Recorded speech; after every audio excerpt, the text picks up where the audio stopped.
Hello, welcome to CadenCenter. I am here with Bally Sports West host Patrick O'Neill. Patrick, thank you for your time. Are you ready for some questions? I am ready. I like that. The CadenCenter? That's awesome. Yeah, we got the whole brand and everything. So you have covered a multitude of sports throughout your broadcast career, including football and now baseball and hockey. Is there a favorite that you've had throughout the years? Well, last night I did play-by-play for the Angels' big win over the Tigers when Logan O'Hoppe hit that massive 3-run home run. So that, by far and away, doing play-by-play for the Angels is the highlight of my career.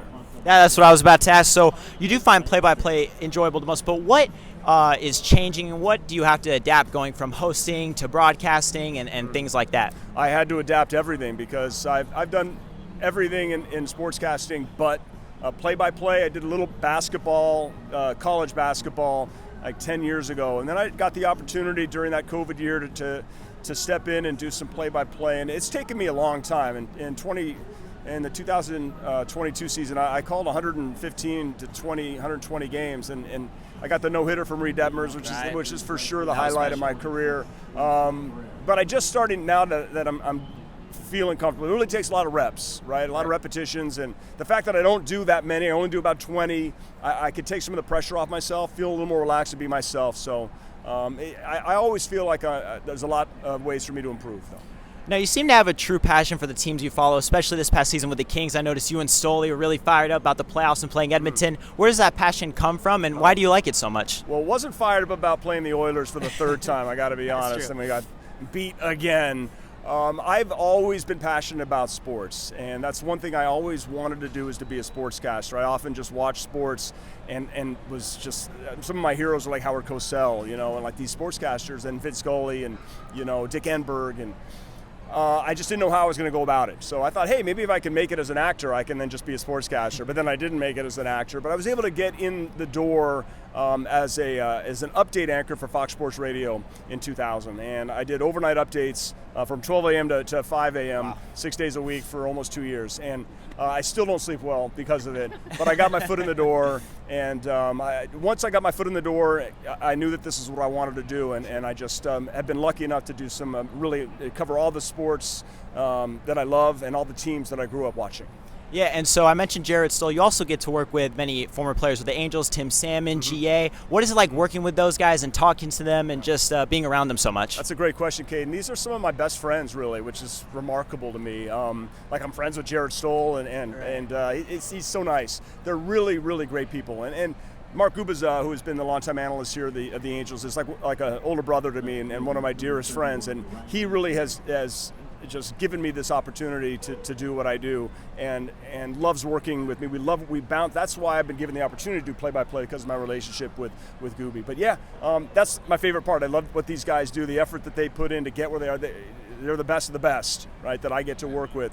And it's a thrill, it really is, yeah. Now we're at the Big A, so let's talk Angels baseball for a second. Relatively rough start to the season, but in June they've been playing really well. Yeah. They have the win streak going. What have you seen, especially from the young guys, and how do you think they'll approach the trade deadline, presumably as sellers?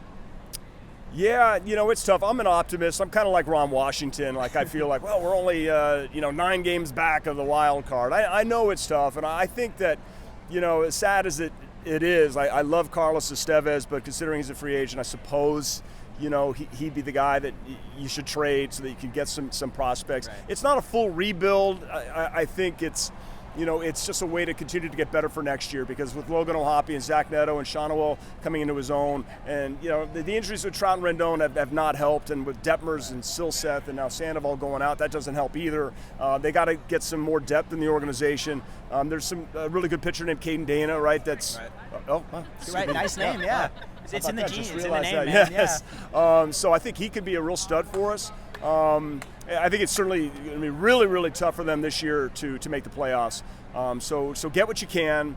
Don't completely rebuild. I love the way the team is playing. I love Logan O'Hoppe's leadership, and I love Zach Neto's kind of bravado and his brash and his defensive ability. Luis Rengifo's playing great. Rendon's going to be back within 10 days, and then Trout's gonna be back, I think, right after the All-Star break. And then who knows? Just continue to build, play good baseball.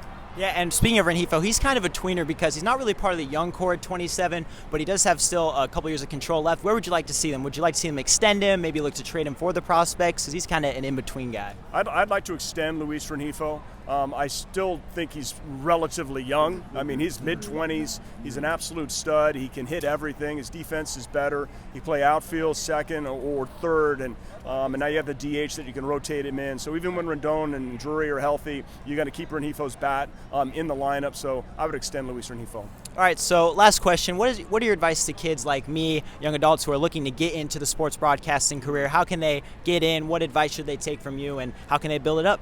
I think, Caden, you're doing it. I really think they should ask you more than me. Thank you. Because, from our brief conversation before we started the interview, you're doing all these play-by-play, all the sports there at Redlands, and, I didn't do that. I wish I had. I didn't do play-by-play early in my career. I didn't think I could do it. But you're jumping into it early, and so you're getting those reps, so you'll be ready whenever you get like a job opportunity. For me, I did that overnight radio, and I learned, and you have to learn how to write and really speak well, or project your voice. So I would just work on your voice, work on your writing.